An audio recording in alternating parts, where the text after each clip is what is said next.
লাকাল হামদু কামা ইয়ানবাগি লিজালালি ওয়াজহিকা ওয়া আযীমি সুলতানিকা। লাকাল হামদু বিল ঈমান, লাকাল হামদু বিল ইসলাম, লাকাল হামদু বিল কুরআন। আমরা প্রশংসা করলাম কার? সব সময় প্রশংসা করব কার? খাওয়ার সময়, ঘুমানোর সময়, জিকির করার সময়, সব সময় মুসলমান প্রশংসা করে একজনের। চিল্লায় বলতে হবে, তিনি কে? আমরা যেন বেশি বেশি আল্লাহ তাআলার প্রশংসা করতে পারি। আল্লাহ তুমি তৌফিক দাও। আরো জোরে সবাই পড়ি আমিন। আপনারা কেমন আছেন সবাই? আমিও ভালো আছি আলহামদুলিল্লাহ। দুপুরের খাওয়া দাওয়া হয়েছে? খাইছেন কে কে দেখি? কে কে খাইছিলেন? এই কয়েকজন খাইছে, বাকিরা রোজা রাখছেন?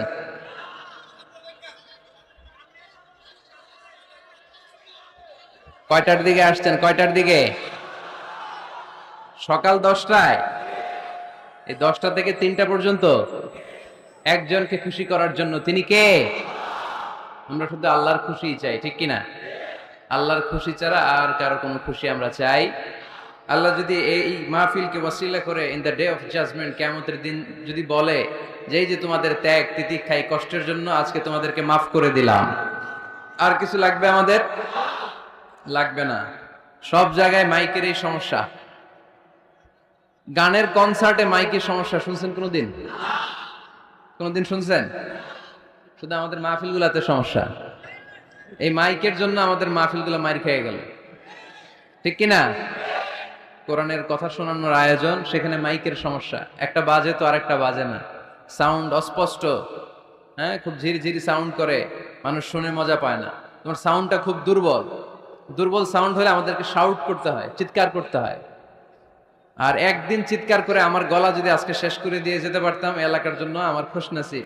তো এই জন্য শুধু এই এলাকাতেই না, যেখানেই আপনারা এই তাফসীরুল কোরআনের আয়োজন করবেন, আপনারা ডিজিটাল সাউন্ড সিস্টেম রাখবেন, যাতে করে বক্তাও আলোচনা করে শান্তি পায়, সুন্দরভাবে কথা বলতে পারে, শ্রোতারাও যাতে সুন্দরভাবে শুনে যেতে পারে।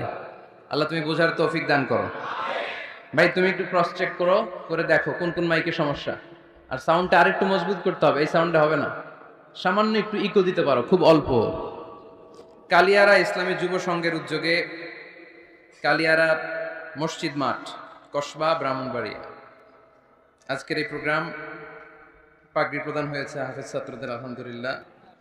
আচ্ছা, আমাকে ডেকেছেন। এরপর আমার আগে কথা বলেছে অধ্যক্ষ মুফতি আবু ইউসুফ, শ্রীপুর ইসলামিয়া ফাজিল মাদ্রাসা, কুমিল্লা। কথা বলেছেন হযরতুল্লাহ মিজানুর রহমান আতিকি সাহেব, প্রভাষক, মহালক্ষ্মীপাড়া আলিম মাদ্রাসা, কুমিল্লা। অত্র এলাকার গণমানুষের নেতা। আমার নামের সাথে মিল, খালি আতিকি আর আজহারি, ঠিক কিনা? এতটুকুই পার্থক্য। আমরা আতিকি ভাইয়ের জন্য দোয়া করি। আতিকি ভাই অসাধারণ বক্তব্য রাখেন, আমরাও অনেক কিছু শিখি ওনার আলোচনা থেকে। আতিকি ভাই যেন আরো চমৎকার কোরআনের কথা আমাদেরকে উপহার দিতে পারেন, আমরা পড়ি আমিন। কথা বলেছেন জনাব, বিশেষ অতিথি হিসেবে আছেন জনাব সাইদুর রহমান মানিক ভাই, জনাব ইমরুল কাদের ভুইয়া, আরো অনেক গণ্যমান্য অত্র এলাকার ব্যক্তিবর্গ আছেন। আমরা সবার জন্য দোয়া করি আজকের মাহফিলটা আমাদের নাজাতের ওসিলা হোক। মা বোনেরা কথা শুনছেন, ওনাদের জন্য কোনো প্যান্ডেল আছে নাকি? কোন দিকে? জায়গা হচ্ছে না। আলহামদুলিল্লাহ, মা বোনেরাও আমাদের কথা শুনে। এটা ইসলামের বিজয় যে অতি সন্নিকটে, অবশ্যম্ভাবী, তার একটা সাইন, ঠিক কিনা? এদিকে কি সাউন্ড নাই? কথা শোনা যায় না? তো এই কথা শুনলেন কেমনে? এটা শুনলেন কেমনে যে শোনা যায় না? এই ভাই, তোমার নাম কি? হাসান ভাই, একটু হাসান করে দাও এদিকে। হাসান মানে সুন্দর, হাসান মানে কি? ভালো। হাসান আল্লাহ রাসূল সাল্লাল্লাহু আলাইহি ওয়াসাল্লামের দৌহিত্র, একজন হাসান আরেকজন হুসাইন, রাইহানা চাইন, খুব ভালোবাসতেন আল্লাহ রাসূল সাল্লাল্লাহু আলাইহি ওয়াসাল্লাম। হাসান হুসাইন রাদিয়াল্লাহু তাআলা আনহুমার দেহের এমন কোনো জায়গা নাই যে জায়গায় আল্লাহ রাসূল সাল্লাল্লাহু আলাইহি ওয়াসাল্লাম চুমু দেন নাই।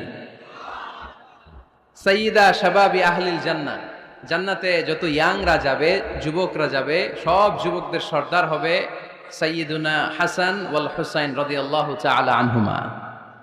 তো এই জন্য একটু হাসান করে দাও এদিকে, সুন্দর করে দাও। আলহামদুলিল্লাহ, বোনেরা যারা এসছেন শুকরিয়া জানাই। ওসি সাহেব আছেন কসবা থানার, যখনই আসি উনি উপস্থিত থাকেন ওনার ফোর্স নিয়ে, ওনার প্রোটোকল নিয়ে, অনেক কষ্ট করে আমাদেরকে এগিয়ে নিয়ে আসছেন। আমার কলিজার টুকরা যুবক ভাইয়েরা, তোমাদের জন্য আমার প্রাণ ঢালা অভিনন্দন এবং ভালোবাসা। এই যে তোমরা কোরআনের পক্ষে থাকো, কোরআনের মাহফিলকে সার্থক করার জন্য ছুটে আসো, তাফসির মাহফিলগুলোকে সাফল্যমণ্ডিত করো, এজন্য তোমাদেরকে আমার অন্তরের অন্তঃস্থল থেকে শুকরিয়া এবং দোয়া জানাই। আর আমরা দেরি না করে কথা বলবো, যেহেতু সময় খুব কম কিন্তু কথা আমাদের অনেক বেশি, মাত্র ৪৫ মিনিট। যতটুকু শুনবো আমলের নিয়তে শুনবো, ঠিক কিনা? ওয়াজ তো এখন ইউটিউবেও দেখা যায়, দেখা যায় না? যে আলোচককে আপনি পছন্দ করেন ওনার নামটা লিখে সার্চ দিলে ইউটিউবে আলোচনা চলে আসে। তো সহজ, এখন সহজ হয়ে গেছে। তো এই যে আপনাদের ব্যস্ত মুখর মূল্যবান সময়গুলো থেকে যোগ বিয়োগ দিয়ে আপনারা টাইম বের করে এখানে আসছেন, এই টাইমের অনেক দাম।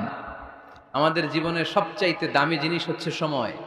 স্রষ্টার দেয়া সবচাইতে বড় নেয়ামত হচ্ছে সময়।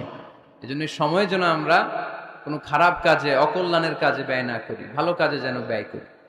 তাই যে কয়েক মিনিট কথা বলবো, লম্বা চূড়া কথা বলবো না, কান দুটো খরগোশের কানের মতো খাড়া করে শুনবার, বুঝবার, উপলব্ধি করার চেষ্টা করতে হবে। আমি প্রায়ই বলি, আমাদের একটা শক্ত সিদ্ধান্তই পারে আমাদেরকে জান্নাতি বানাতে, শক্ত সিদ্ধান্ত। আর আমাদের একটা দুর্বল সিদ্ধান্তই পারে আমাদেরকে হাতাবু জাহান্নাম, জাহান্নামের লাকড়ি বানাতে। So the decision is years. সিদ্ধান্ত আপনাদের। আপনি কোন পথে যাবেন, ডানে না বায়ে? ডানে গেলে জান্নাত, বায়ে গেলে জাহান্নাম। তো কোন দিকে যাবেন? কোন দিকে? ডানে যাব, কারণ আমরা ডানপন্থী, ডান ব্লকের লোক। সব নবীরা ডানপন্থী ছিল। সব নবীরা কি পন্থী ছিলেন? আমরাও ডানপন্থী। ডানপন্থী থেকেই যেন আমরা আমাদের শেষ নিঃশ্বাস ত্যাগ করতে পারি। আল্লাহ তুমি তৌফিক দাও। আজকের আলোচনার বিষয় হালাল এবং হারাম। আলোচনার বিষয় হালাল এবং হারাম। দুই রাস্তা, হালাল চলে গেছে এইদিকে, হারাম গেছে এইদিকে। সো আমরা যাব কোন দিকে? ডান দিকে। হালাল খুব বরকতময়, হালালে বরকত বেশি, হারামে বরকত নাই। বিশ্বাস করেন? 1 কোটি টাকা ইনকাম মাসে। কয় কোটি? এরকম লোক আছে না কসবায়? বাংলাদেশে আছে না? 1 কোটি টাকা ইনকাম, কোটি টাকা ইনকাম তার। কিন্তু বছরে কোটি কোটি টাকা তার ইনকাম, 1 মাসে ইনকাম 1 কোটি টাকা। কিন্তু দেখা যায় মাসে একটা হসপিটাল বিল পরিশোধ করতে তার চলে যায় 50 লাখ টাকা। আছে না নাই? ওয়াইফের ক্যান্সার, যার নেই কোনো অ্যান্সার। ছেলে ইয়াবা খায়, ওরে দেয়া লাগে 20 লাখ। বাড়ি ভাড়া, খাওয়া দাওয়া ইত্যাদি খরচ শেষে দেখা যায় মাস শেষে আরো 20 লাখ ঋণের মধ্যে পড়ে আছে। আছে না নাই? কিন্তু মাসে ইনকাম ছিল কত? 1 কোটি। কিন্তু মাস শেষে দেখা যায় 20 লক্ষ টাকা ঋণের বোঝায় চাপা পড়ে আছে।